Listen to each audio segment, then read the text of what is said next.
Welcome to the Alcohol Addiction Podcast. I'm your host, Lee Davey, and today my special guest is Kate B. How is life, Kate? It's great, thank you. Nice to speak to you. We're both in the rainiest parts of the UK. Yes, we are. A gloomy day here, and it's been raining all day. This is a true story. My wife is actually from LA, right? So when she moved to the UK, the actual fact that it rained quite considerably was a bit of a shocker to her, right? And I was kind of defending, I live in Cardiff in Wales, and I was defending the place. So I started to create this Excel spreadsheet where every day I would write in there whether it rained or not, just to prove to her that it didn't rain every day, right? And then one day she Googles this, is Cardiff got a problem with rain? Turns out it's the second rainiest city in Britain behind Glasgow.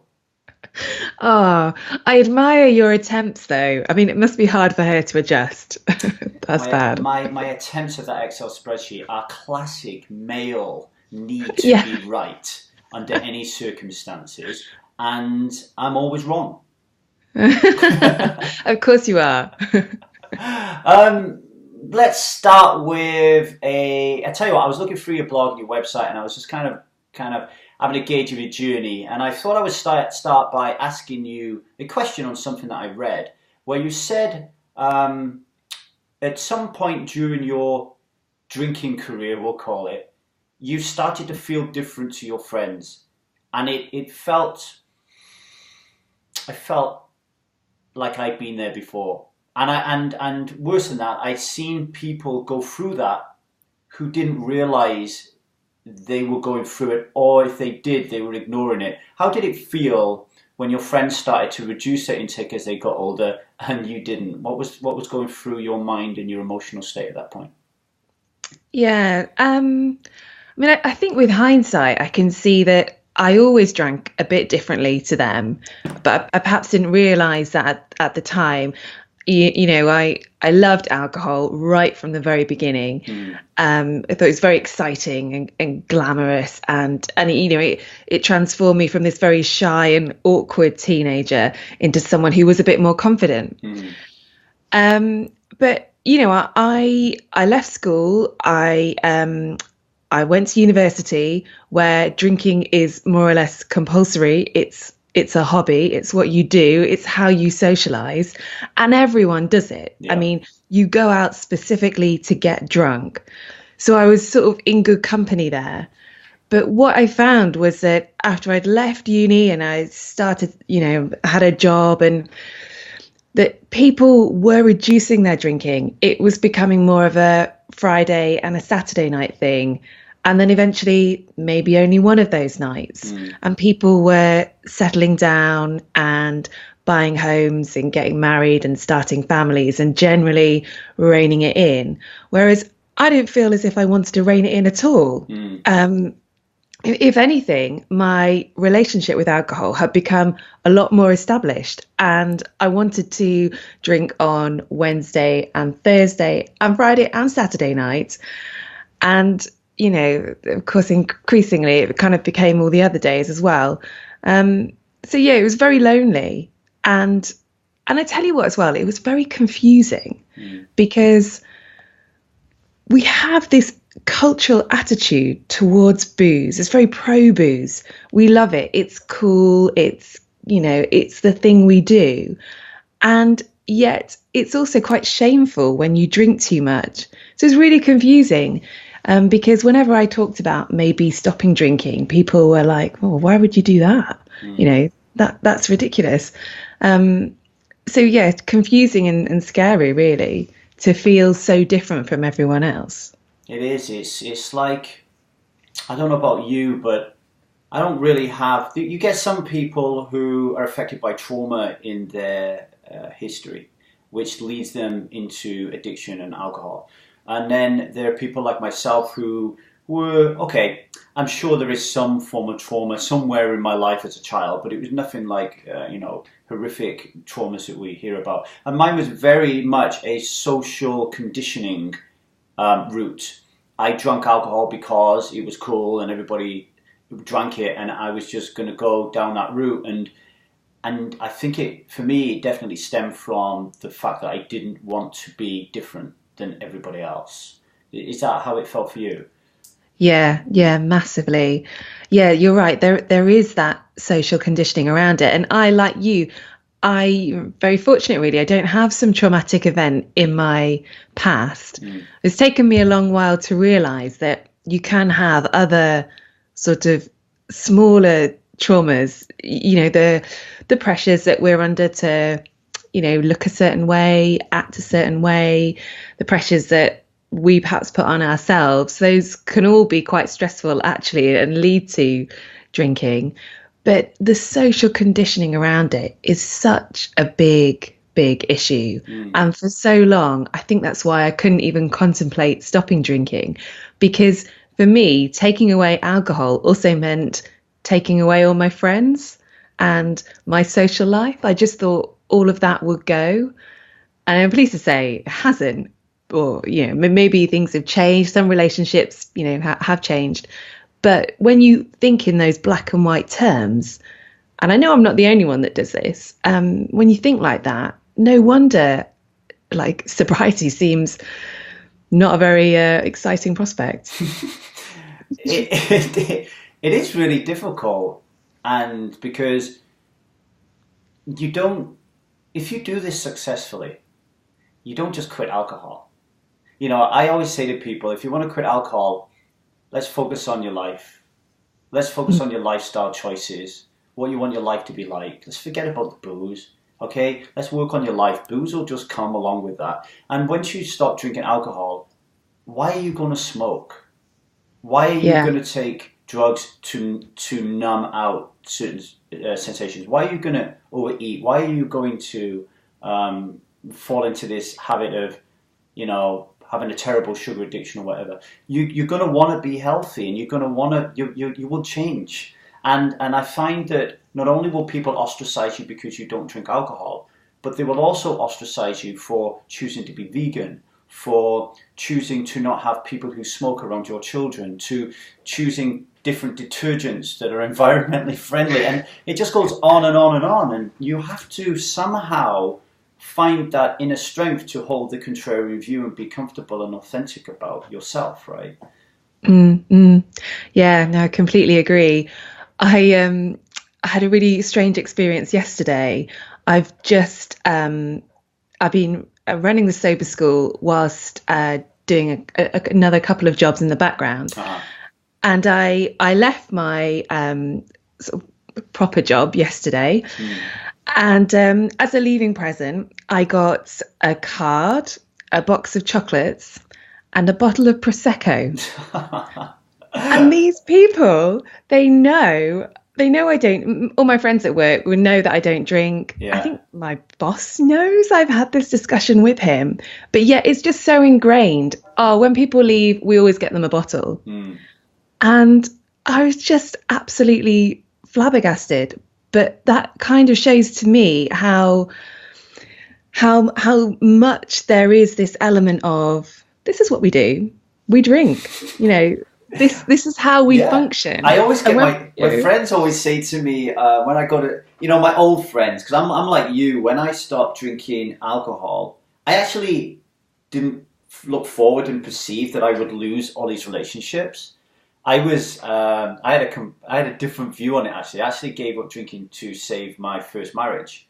So I was very positive about the whole thing. I thought it would be great, and it turned out to be an absolute disaster. But when I go back and see those friends who I used to hang around with, they always say to me, "Still not drinking?" And I kind of really get insulted by it. I don't know why, but I'm like, don't you know what I do for a living? And my family don't even really comprehend what I do. And I think it's because it scares them and frightens them to even engage me in dialogue over what I do, because their behaviors and their values are just mirror opposite of mine. And it just gets, people just like leave us alone because they ridicule us because they don't understand us. And there's a part of them that means that they have to do some work and look at their shadow, and they don't want to do it, do they? Yeah, exactly. I mean, to be slightly more positive, I have had some people who've been absolutely wonderful, and some people who genuinely don't care, which I think is great. It's just like, oh, right, okay, you don't drink, fine, you know, whatever. That's needed. That's needed though, because if people are listening to this and they're contemplating quitting alcohol or they're finding it difficult to quit alcohol, on one of my training courses, Finding Meaning and Purpose Through the Art of Story, I talk about the importance of developing your cast of characters as you move forward into your new life, right? You need support. No hero in any movie you ever see gets through it on their own. Like, there's a big badass villain and someone like Gandalf comes along and waves a wand, cracks a bridge and it destroys it, you know. Frodo Baggins doesn't go along and kill all these things. You need help, and it's really important to kind of like look around at who are those people who are going to say, do you know what, Lee? Do you know what, Kate? I think what you've done, it's not for me, but I think it's magnificent, and I'm really proud of you, and I wish I had the nerve to do that, and I'm going to support you in any way I can. How can I support you? I never had that. Yeah. Yeah. I had some people say, I support you. I never had anyone say, how can I support you? You know? It's a big difference, right? Yeah. Yeah, completely. I don't know. It's a funny world we live in, isn't it? I think particularly in the UK, alcohol is like, it's such a big part of our culture and the way we communicate. I don't know if you've noticed, but people will still often say to me, oh, let's go for a drink. We must catch up over drinks. Yeah. And I think, well, actually, what you mean is we haven't seen each other for ages. Let's catch up on our news. It'd be really good to spend some time with you. But we have this language of alcohol, and we're not so good on the, I'd like to support you. I'd like to be your friend. No, and our volume intake is off the scales as well. I remember when I first started mixing with people from America, for example, and they would say to me, wow, you know, I had such a drinking problem yesterday. I had these many beers, and I'm thinking, holy crap, I drink that in an hour, like, you know. And if I was to say to my friends that they were an alcoholic because of that consumption, they'd be like, no, it's just normal. So I think because you say quite rightly that our view is just so, it's like drinking water. It doesn't matter how much we drink, you know, and we even. I mean, I've said this numerous times. I was stabbed in Cyprus when I was 18. I had 22 stitches in my arm, could have died. And I turned the whole event into a joke. It became one of my running jokes. Oh, wasn't it cool? Remember the time Lee got stabbed and nearly died in Cyprus? Because you have to do that, because to realize the full horror of nearly being stabbed, nearly being raped, being stabbed, all these different things, really means you have to confront your issue. So we hide it by putting this beautiful little, funny little, gloss on top of it, don't we? Yeah. It's like people who say a sign of a good night is when you can't remember it. Actually, that's really scary. If you can't remember getting home, you can't remember where your phone is or your purse, or wake up next to someone who you don't know. Yeah. Like all of that stuff, that isn't really funny. That's actually really scary. Yeah. But yeah, somehow we've worked it into this kind of, this long running joke, really. And I feel I get really annoyed when I see those sort of memes on Facebook about drinking wine and, that you drink so much that you kind of forget what you're doing. I think actually we're kind of obscuring what's really happening. And if we were talking about any other drug, we'd never joke about it in that way. No, and to try to get across that logic, I was looking at some statistics in 2015 in the UK. There was something like 900 people died of heroin or morphine-related incidents, and there was 8,900 deaths directly attributed to alcohol. And we know the devastation that is linked to those 8,900 deaths and to our healthcare system and everything far exceeds anything that's going on with the people who are injecting themselves in their arm. If we have that logical debate with someone, we are viewed like we've got horns coming out of our head. How can you compare heroin to alcohol? Well, just look at the death rate. Yeah, exactly. It's like you can't see it. It's like you can't see it when you're in the prison. You can't see it, right? You just can't see the bars. You can't see anything. It's like the perfect prison. Yeah. Do you think it will change though? Because I sometimes look at smoking and I think about how much that has changed. That used to be such a a cool thing to do. That was how people socialized. There was pressure to smoke. But, when I now talk to, my, nephews and nieces who are all at school, they're all like, oh, no, don't smoke. Like, that's just not what we do. But yeah, alcohol is still something they aspire to consume. So we've seen that shift in smoking. I don't know whether we'll see it with alcohol. I've thought about this a lot. I think that if we look at the fact that the alcohol industry spends more money on advertising than any other industry in the world, we couple that to the fact that we are bombarded with over 5,000 different advertisements per day. So the large majority of them are going to be, or a big majority of them are going to be alcohol related, right? So if we think about that, and then we think of the advancement in technology and the internet, we never really had a tool to fight back against that invasion of our minds. Now we have the internet, and we have people like yourself creating the Sober School. We have people like me creating the Alcohol&Addiction podcast. We are now given an alternative view, and I think that will help. But I think what is absolutely key and critical, and it's something that I keep beating myself up about because I'm not doing it, is I think we need to get to the root cause here, and I think it's an educational issue. I think, for example, that let's take my boy, doesn't live with me, right? 15 years of age. He knows what his dad does for a living. Okay, he knows his dad helps people quit alcohol for a living. However, he lives with his mum, and around his mum's house everywhere are those memes that you were talking about. It's wine o'clock, drink and be cool, and all that kind of stuff. His mum likes drinking. His mum will drink in the garden with him on a summer's day, and he'll be there with his girlfriend, and they'll have a drink. All his friends drink. He lives in a community where everybody drinks.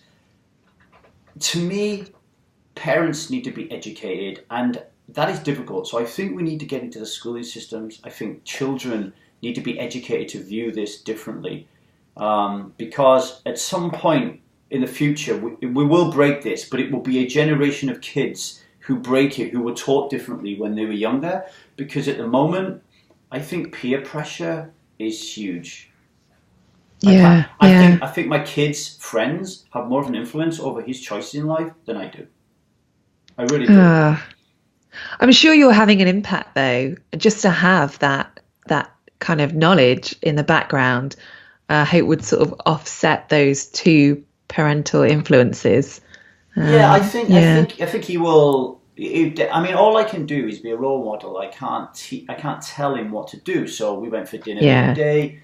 We had a conversation about drugs. He said, "Dad, what would you do if I took drugs?" And the conversation went down the line of, "You really need to do your research, kid. You need to prepare yourself for that moment. You're in a party. You've had a few drinks. This beautiful hot girl comes up to you, and she offers you a substance that you have no idea what it is. And in that 10 seconds, you're having all these thoughts going through your head, which are going to be heavily dominated by, I need to impress this girl." That will be the only thing that comes into your head. What you need to replace that with is, I need to impress this girl, but if I take this needle and stick it on my arm, I might catch AIDS. Like, he needs to do his research, I think we need to keep the debate flowing with our children. I think we need to treat them like adults sometimes. When it comes to these things at the right time, I don't think we should be forcing our kids to do stuff. I don't think that's the right approach, because they'll just rebel against us. But we need to definitely show them a different side of life, Kate. Yeah, I agree. Yeah. Well, I think you've got the balance right there. Hopefully. So tell me about your transition from, so you're drinking with your mates, all your mates start changing slightly. They're not going out on a Thursday, Friday, Saturday in the big all-day bender on a Sunday anymore. It's probably just like one Saturday night in the local non-political club to a crappy disco playing Tina Turner or whatever. And now you decide to take it in-house and you're going to drink indoors. Can you remember that time period and what was going through your mind when you started drinking on your own? Yeah, so when I was at university, I discovered that I quite like drinking on my own. And I used to do that very occasionally in secret. And then, so when I was probably about 23, 24, I got my own place, got a job that was reasonably well paid, and obviously sort of being of that age, I had quite a high disposable income. I didn't have many of the outgoings, and I was raised on Bridget Jones and Sex and the City, and the idea of buying a bottle of wine and taking it home didn't feel that outrageous. I could convince myself that that was just what people did after a long day at work. And so, yeah, so I started doing that more and more frequently and quickly discovered that actually I enjoyed that a lot more because you could just drink freely without being concerned about what other people were thinking or trying to pace yourself to keep up with them. So it was always this balance between, on the one hand, thinking, hey, I'm an independent woman, I can do this, but also deep down knowing that actually it was really weird to want to drink so much on your own that you passed out on the sofa. Like I knew that was weird. That was it was quite alarming, and I couldn't really understand why I couldn't just have one or two drinks and leave it there. Because I guess one or two bottles. Yeah, because of course yeah, I exactly. imagine you're going to the local off license or whatever sometimes, and you're going in to get a bottle of wine, and there's this huge sign in your face, like we were talking about advertising earlier on, 3 bottles for a tenner. Yeah. Yeah. Now you've got 3 bottles. Yeah. And it's, I don't know. Once you started drinking one, you're opening the next. Yeah, definitely. Towards the end of my drinking career, I used to try and buy those smaller bottles, like you get on a train or a plane or something. But I used to end up buying like 5 or 6, which is the same as just buying a bottle or so of wine. But yeah, it was that psychological thing about opening a bottle of wine. Once that was open, it would all go. And then it was, a question of whether to open the next one or not. And you tried to stop drinking first in 2008. And I know that some people, they have a nightmare event. When you just talked about those little small bottles, it just immediately put me back to a Eurostar journey to Paris with my first wife, where we just hammered them down because they were free, and then fought in the middle of Paris and couldn't remember anything, right? And you wake up the next morning and say, I'm never going to drink again. But those moments are slightly different, I feel, to what you wrote in your blog. I think something happened in 2008, I think, that was slightly different. What was it? Yeah, so I think I'd had a series of parties and nights in the pub that had ended really badly, like with me not being able to remember how I got home, and I felt quite alarmed by that. And so I tried to have a whole month off a couple of times and not got past a week or so. And I'd equally had some episodes of drinking. I guess this was just as I was starting to drink a lot on my own at home, where I would like wake up and I properly blacked out. I'd done, I'd tidied up. I'd done all this stuff that I just couldn't remember doing. And that started to really scare me. I'd had conversations with people that I couldn't remember, that kind of stuff. And I remember going and buying a book about, I can't remember what it's called now, but I went to this bookshop and like hung around so long that the security guard, I think, thought I was going to steal a book rather than buy it. And I read this book and it didn't really help. And I suddenly decided that I needed to go to an AA meeting because back then that was the only kind of help that seemed to be available. And there was one near me. And so I think I went to 2 or 3, and I came away from those meetings absolutely convinced that actually I didn't have a problem at all. I'd heard some really quite extreme stories there. And so in a funny way, it sort of set me back. You persuaded me, or I persuaded myself, that actually I was different and that I was just overreacting, and that, maybe I needed to cut down a bit, but I'd be all right. So, yeah, looking back, that was the kind of that was the first time I thought, this really isn't good, but I don't know what to do. And I almost felt like I was stuck in no man's land. Like clearly things weren't okay, but I also wasn't as bad as some other people. So what did that make me? Did that make me an alcoholic? I don't know. That it's interesting you say that. There is a member of the Needy Helper Hub community forum who wrote about that the other day and said that he'd given up drinking after reading the Alan Carr Easy Way to Control Alcohol book. He was dead set that he'd got his mind sorted and everything was okay. And then I think it was like a week or 2 weeks later, Friday came along, and all of a sudden this monster in his mind starts. He calls it the Beast. The Beast started telling him that he wasn't like everybody else in the forum, that everybody else in the forum had a huge problem, that he had never had trauma, he'd never lost a wallet, he'd never blacked out, he'd never done all these things, and therefore he didn't have a problem. So then he drank, and then the next day he's feeling all remorseful. So, and we've both come across that so many times. Have you thought about that before? Have you got any advice that you can give to people who sometimes have those thoughts invade in their mind that they don't have a problem, and then later on think that they do, and they go back and forth? Yeah, I think one of the things I'd recommend is trying to write things down on paper. When you're feeling strong and you're feeling motivated, write down a bit of a drinking history. You know, when your drinking started, a bit of a kind of overview of your drinking career, and some of the incidents that worried you, some of the, the bad things that happened.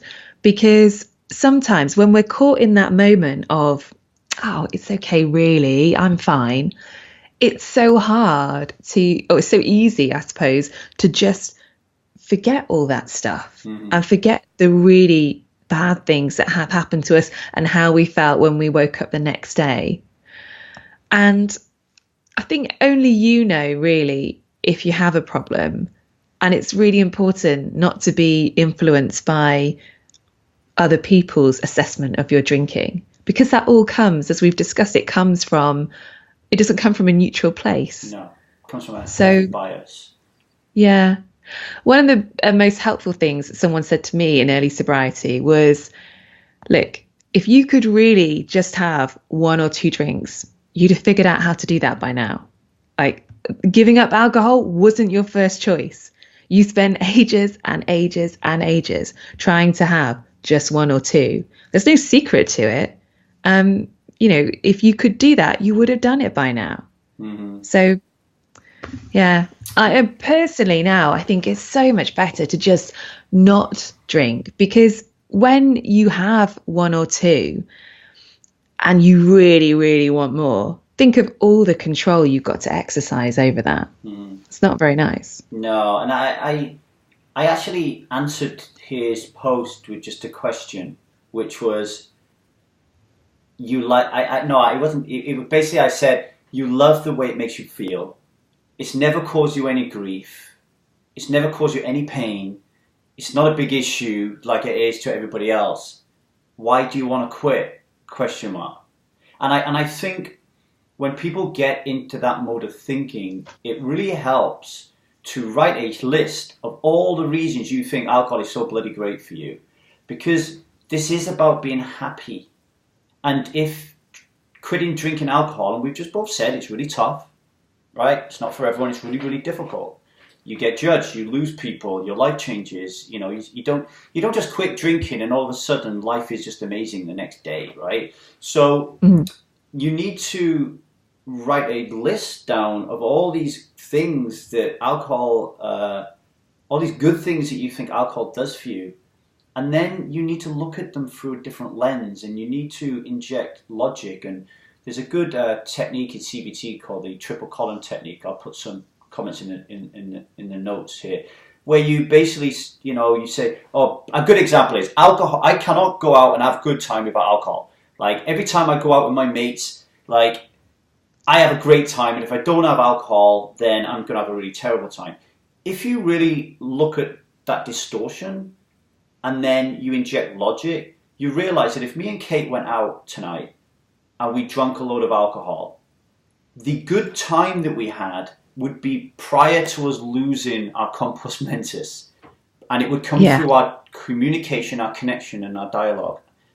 The alcohol and the fact that we have it in our hand is the biggest red herring in the history of the world. It's like saying that the reason I am really happy and engaged with Kate right now is because of this pen. I am serious. That is how ridiculous it is to say that alcohol makes you feel good when you're out. It doesn't, because like Kate said, you lose the plot. You can't remember what you've said. How can that be entertaining? You really need to look at it through a different lens, you know? Yeah, I so passionately agree with that logical thinking.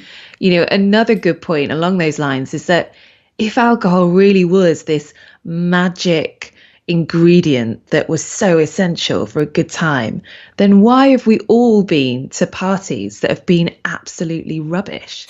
We drank loads and loads and loads and we still didn't have a good time. Yeah. Because alcohol is the same every time. It doesn't change. And so in theory, it should have the same effect upon us.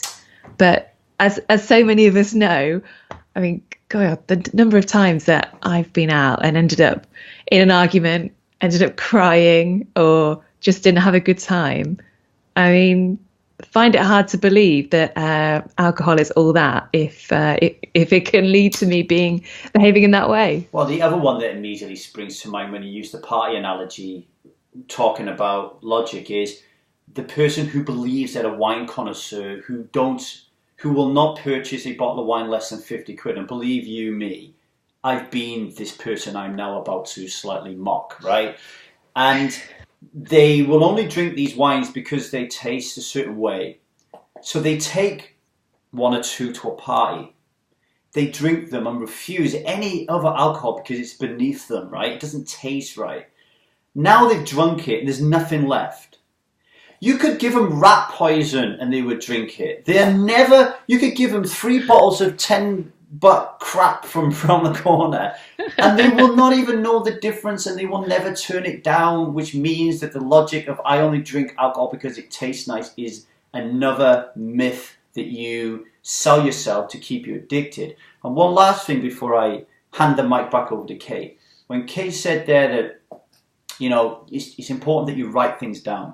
So, whenever you're getting yourself into a little bit of a funk and the beast, as Arthur on the Needy Helper Hub likes to say, starts to invade your mind, start writing down on paper these things that, your alcoholic story, trying to kind of remember some sense about why you're trying to do what you're doing. And the reason I think that is important, just to push on Kate's point, is I interviewed Susan Pierce Thompson yesterday, who is a big proponent of the brain disease theory. And we had an interesting debate about all that, okay?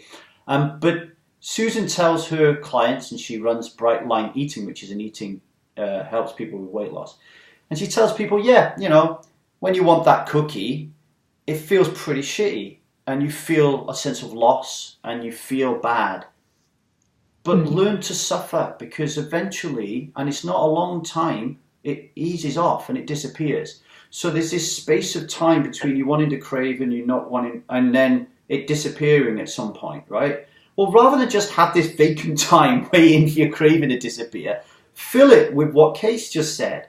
Fill it with constructive, positive reinforcement about why you're quitting alcohol. And that changes what I call a hot situation, to a cold situation, a lot more structurally than just, okay, I got this craving, I'm just going to wait it out and it's going to go, because it will eat you up, Yeah. Oh, I really like that kind of thinking. To me, it's all about rational, logical thinking.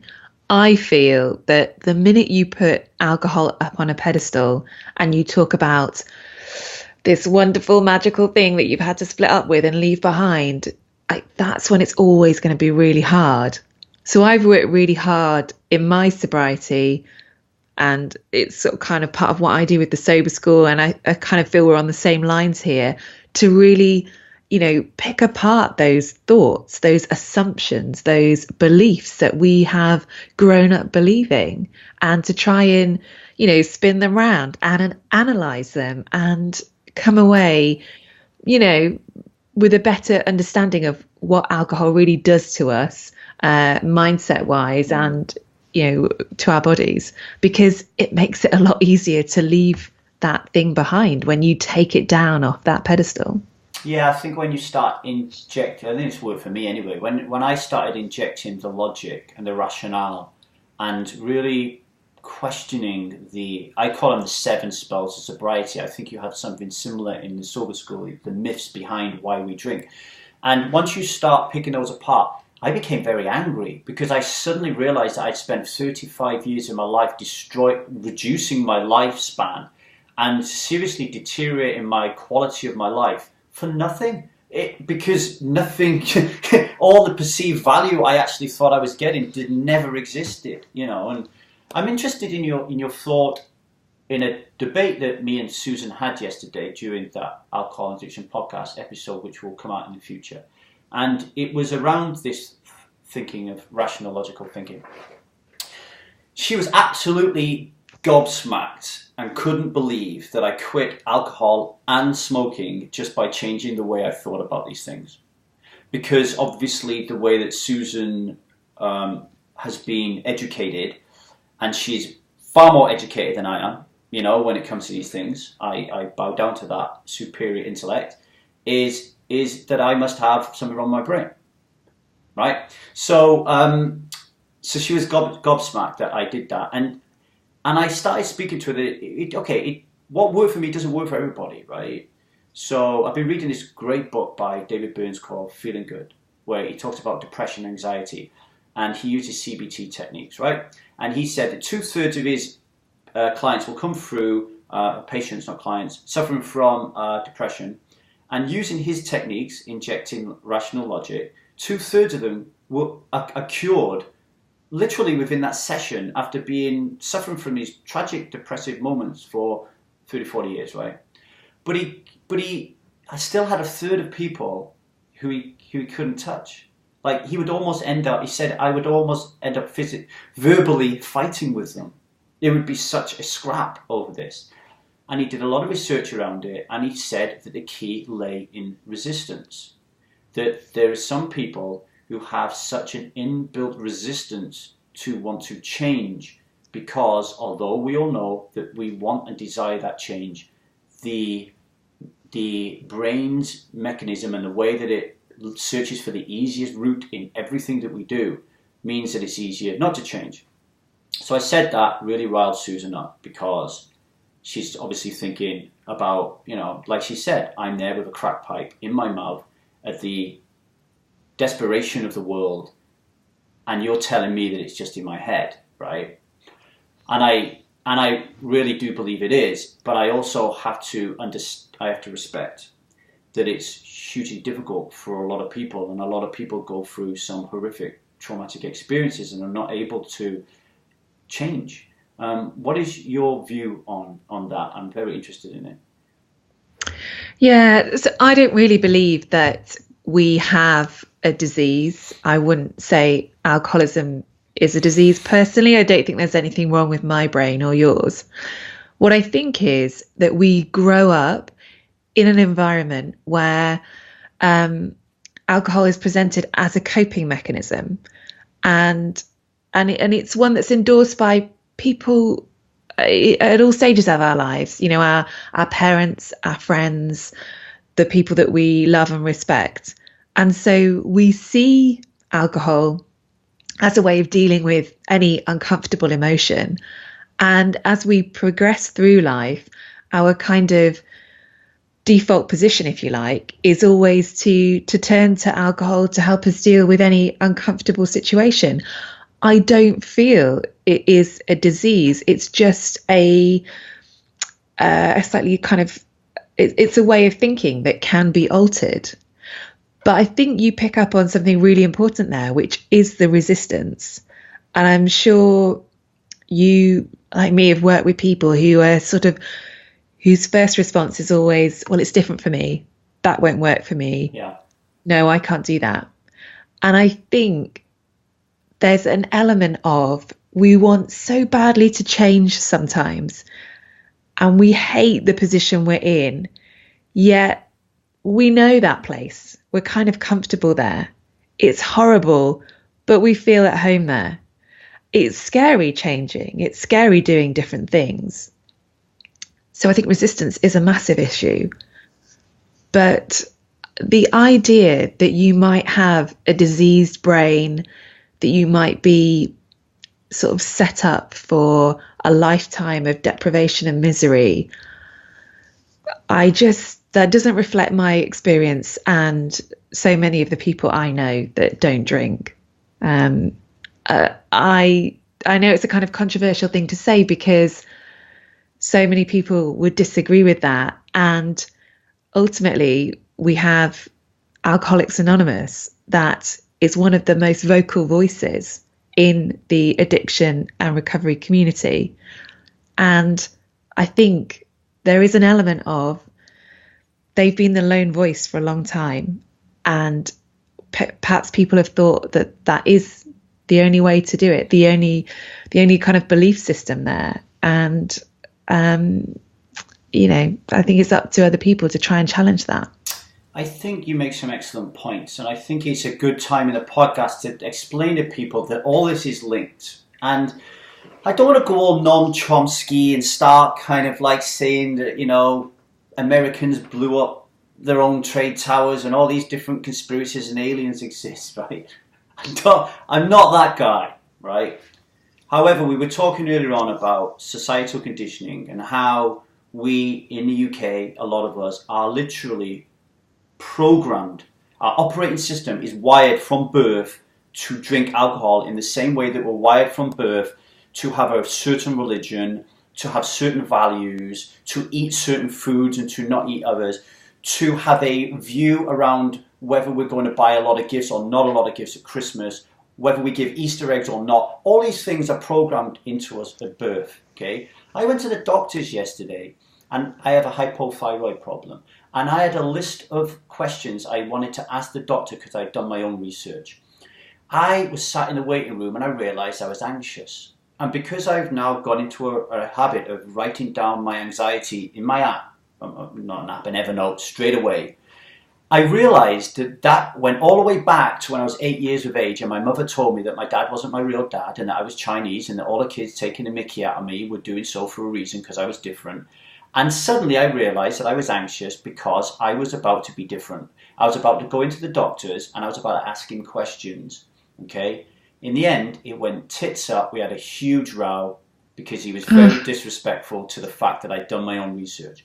However, there's a point here expressed, that you talked about in terms of AA. People go into the doctors and they ask the doctor a question and they believe what he says is true because he is a doctor. We've just had, lives for myself, a child, home birth, successful home birth. Nobody wanted us to have a home birth, okay? Everybody wanted us to do it the NHS way. There are millions of people around the world that would see a midwife and do what the midwife says because they're a midwife. And there are millions of people who get told that AA will save your life and will help you quit drinking, and they go into AA and believe everything that AA tells them.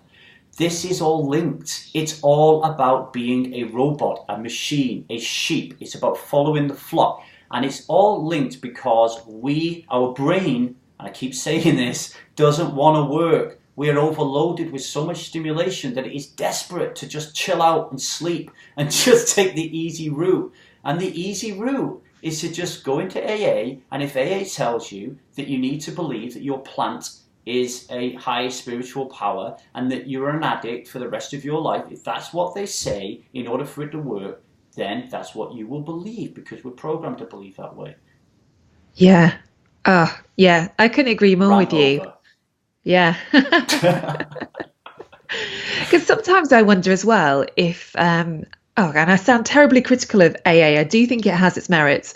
Sometimes I wonder if that kind of, well, this is going to be really, really hard, whether that kind of attitude almost gives you a good excuse to not make this work. because it's all this vicious cycle, isn't it? People say you're crazy for stopping drinking, and some people in AA will say this is going to be really, really hard. So it feeds into this sense of sobriety is impossible and miserable and horrible. Whereas actually my experience is that if you get the mindset stuff right, alcohol-free living is actually really freeing and really exciting. Mm-hmm. I think I've been guilty myself of being dogmatic of my own approach. I don't know if you feel this sometimes, where you're like, this worked for me. This worked for me. It's going to work for the rest of the world because I'm human like everybody else. And so I realized that I was actually a hypocrite, because I was always critical of AA's dogma. This is what I think on AA. If it works for you, great. Go and do it, right? Fine, it works. As long as you're happy. So if people are happy to believe in a higher power and are happy to be an addict for the rest of their life, if they are happy... And I used to listen to the Rich Roll podcast, who is an AA guy, and he lives a wonderful life and seems to be very happy. It works great.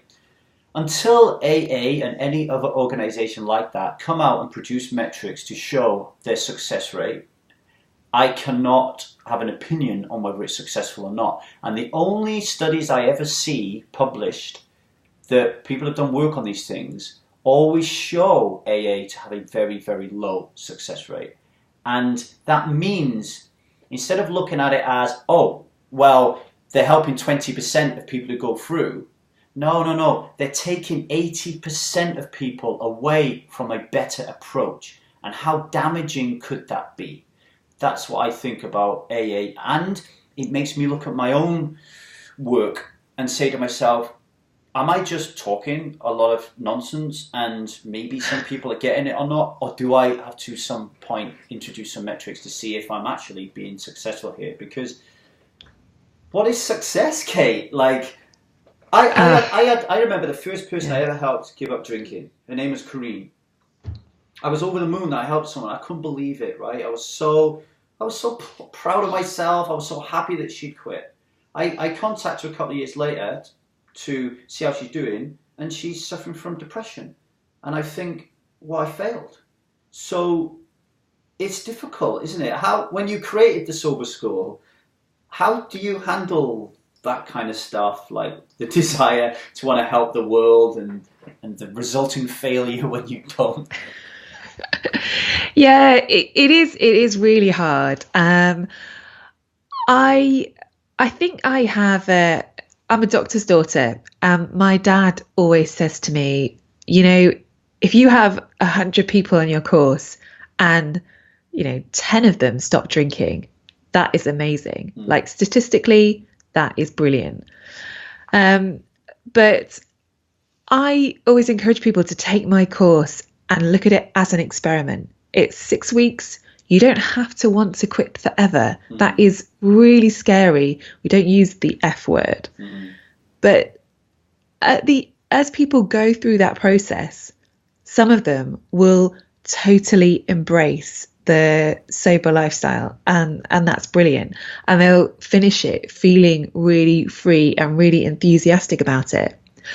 Other people are still kind of on the fence, because when you come into contact with people and when I come into contact with them, we don't know whether they've got one failed attempt at stopping drinking and whether they've been thinking about this for a week, or whether they've got decades of attempts and kind of,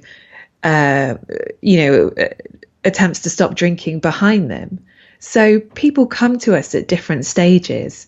And I think if we can at least show them that there is a better way of doing things, it's kind of, I'm sort of rambling here really, but I think you can't help everyone, but you can show them that,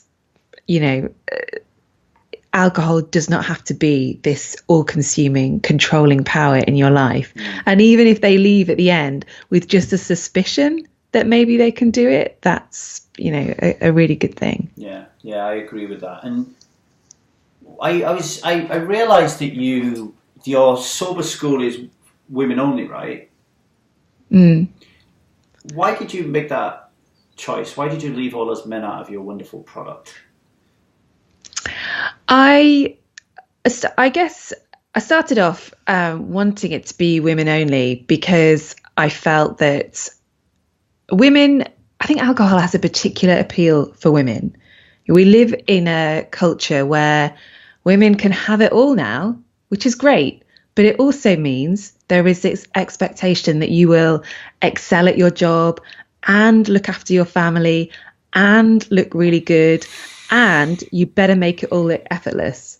And I think those are issues that they affect men too, but they particularly affect women. Mm. And I felt I was coming into contact with a lot of women who could relate to me because I'd experienced those issues. So I thought, I'll experiment. I'll try just running this as a women only community. And the feedback I got from that was really positive. People, it's easy to forget how vulnerable people are when they're trying to stop drinking. I have women there who haven't even told their husbands that they're doing this. Mm.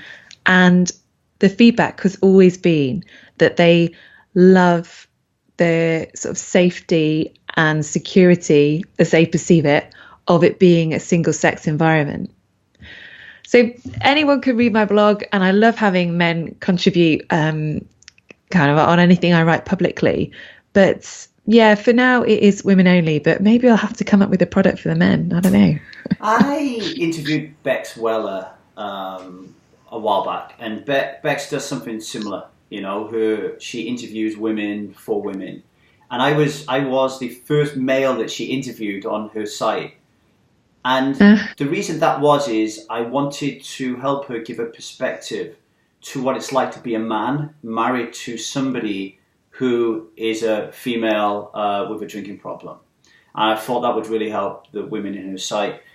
I agree with you that this is the way forward. I remember when I used to go on to Soberistas before they banned me. But I used to go on Soberistas. Oh, you've got to tell me why they banned you. Mate, everybody bans me from alcohol forums. I'll tell you why in a minute. So I go on to Soberistas, and the abuse hurled at men on the site was palpable. Lucy over there tried to make it a unisex site, but the whole site is very designed and catered towards women, and as a man on there, you really do feel like, oh, well, what's going on here, you know? And also, I work in the poker industry. I like you, and if you're listening, people, when people like me and Kate quit drinking alcohol and decide that we're going to help other people, we're not able to just quit our job and just miraculously, start getting paid and paying the bills by doing these type of things. We have to run 2 or 3 jobs. And one of mine is I write in the poker industry. And of course, it's a very heavy male-dominated industry. And the women on there talk about how they are treated in a sexist fashion, how they are not treated as equals. And the men react by saying, what a load of nonsense, you've never had things better in your life. And I believe men just don't get it. I think I'm really starting to believe that there's something seriously wrong with us at the core of our being. Again, going back to, I don't know, something in our operating systems. There's just, I don't know, and this is very controversial, but I'm going to say it anyway. If I look to my immediate family, those closest to me, the number of people who've been raped or abused is ridiculously high. And when I talk to other people who are open to being able to talk about uncomfortable things like that, I find a pattern. And that cannot, and now I have an 11-week-old child who's a girl, and I've got a 15-year-old boy. I think about these things even more. And of course, as you know, when you start thinking about these things, the universe sends you all these things your way. And I don't think I will ever trust my daughter to be looked after by a male. And I see this in poker. I see this when I go to the gym. So when I go to the gym and I see the way men look at women and the way women feel uncomfortable around that, I think you're doing the right thing. I think you will help more women by keeping it women only than you will turn off if you introduce men into the scenario, because Yeah, I think a lot of women react really well to being amongst people who they feel comfortable with emotionally, and that's not a man a lot of the time. Yeah. Yeah, yeah. I think you identify some really good points there. And I think at the moment, in the current climate that we're in, post-Trump, post-Brexit, Brexit. there's been a lot of discussions about that kind of thing, isn't there? Mm. Sexism and you know the kind of statements that we're making about the world. And yeah, I'm going to stick with women only because I think there are just so many issues there that people feel more comfortable just talking to other women about. But I do get some emails from some very upset men sometimes. I think, like you said, you could do a male course, or you can push them somewhere where they can get male help. I Yeah, think you said something earlier on that struck me, and this is really important. You know, men and women do suffer differently through this addiction.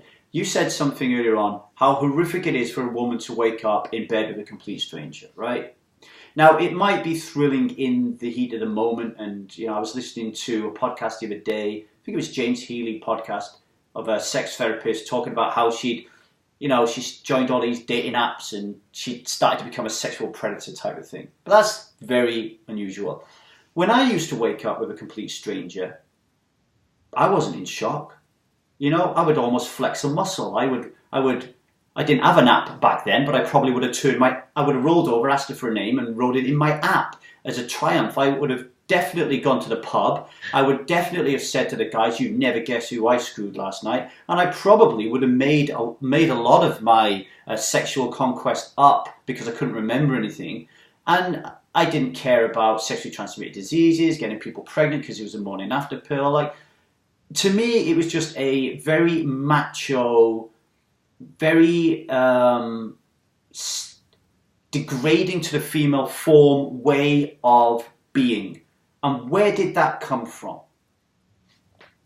It must have come from the male role models I had when I grew up. And those role models are it's not just my dad and my uncles, it's who I'm exposed to, television.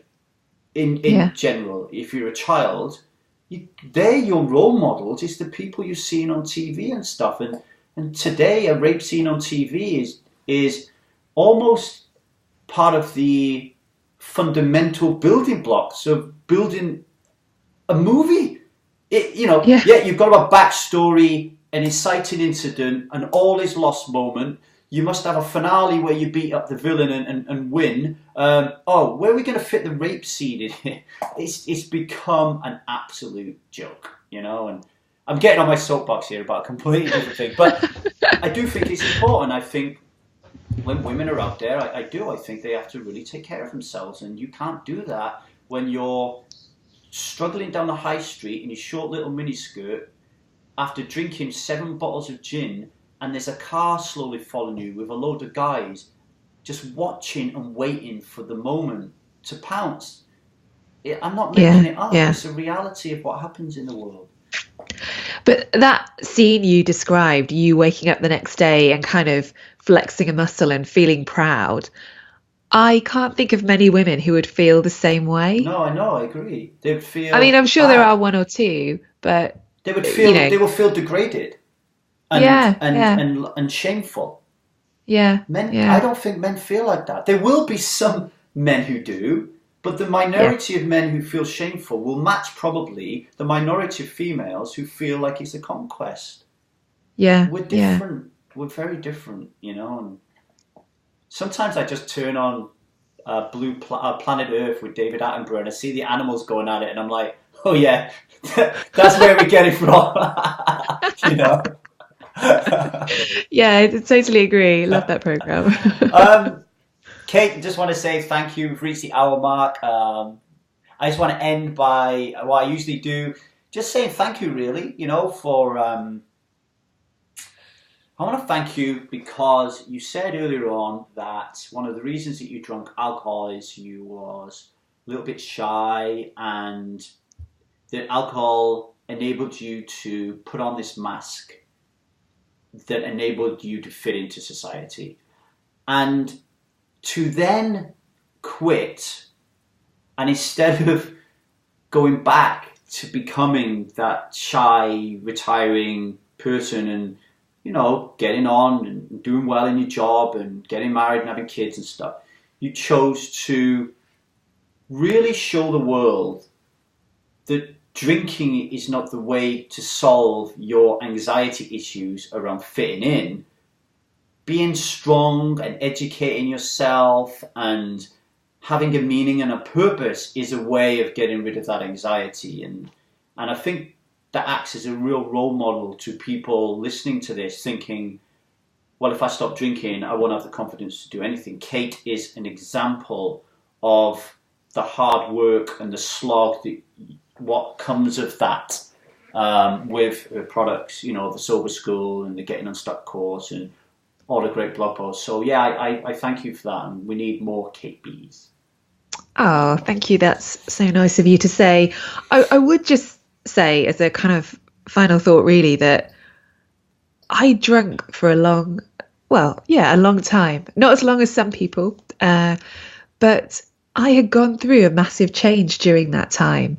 And when I stopped drinking, age 30, I wasn't the shy teenager that I'd been when I started drinking. And I think a lot of us forget that we grow up, we get more confident, and we don't realise that we have that inner steeliness there. So, you know, you might feel that alcohol is providing all that confidence, but actually you're providing a pretty impressive amount all on your own. Once again, hidden by the red herring, the pen, the alcohol, that it doesn't mean anything. Kate, thank you very much. Wish you all the best for the future. And thanks for being a guest on the Alcohol and Addiction podcast. Hope to have you on again soon, yeah? Thank you. Thanks so much for having me.